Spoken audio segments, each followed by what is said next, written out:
Yo, lundi 6h du mat, ça pique comme quand t'es abonné à Variole Magazine et qu'avec le numéro du mois de novembre, eh ben il t'envoie une couverture. Mais bon, y a pas d'heure pour apprendre. Mon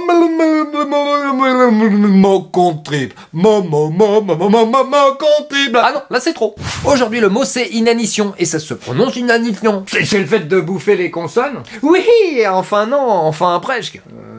Alors j'en retourne 3 et j'en pivote une que j'aplatis et ça fait 9 lettres, inanition. L'inanition c'est l'état d'épuisement de l'organisme causé par le manque de nourriture. Coincé sous le canapé, il était malheureusement tombé d'inanition avant que les secours ne puissent le sauver. Une question demeurera sans réponse. Qu'est-ce qu'il foutait sous son canapé? Eh oh, chacun ses loisirs, hein. L'inanition, c'est aussi d'une manière plus familière l'état de quelqu'un qui a très faim, à remanger. Ah, moi, si j'ai pas ma petite collation à 4 heures, je meurs d'inanition. Bonne utilisation, hyperbolique cependant, car je ne pense pas que beaucoup de gens aujourd'hui puissent se targuer d'avoir connu la véritable faim, au point de potentiellement s'évanouir d'inanition, et de peut-être ne jamais se réveiller. Ah, je m'en rappelle comme si c'était hier, aux frontières de l'inanition, mon front dégoulinant sous cette chaleur accablante.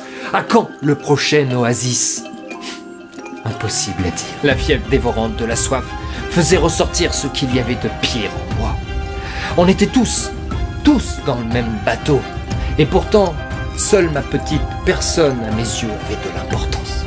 Ah ben qu'est-ce que tu veux, l'autoroute A6, un week-end de départ en vacances, ça a jamais été évident. Histoire vraie, à la sortie des camps de concentration, en 1945, certains survivants, après avoir été rongés par la faim pendant des années, ont dû faire un assez long voyage en train, sans nourriture, et une fois arrivés à Paris, les autorités françaises leur ont donné à manger. Mais voilà, après avoir souffert d'inanition si longtemps, certains se sont jetés sur la nourriture et en sont morts.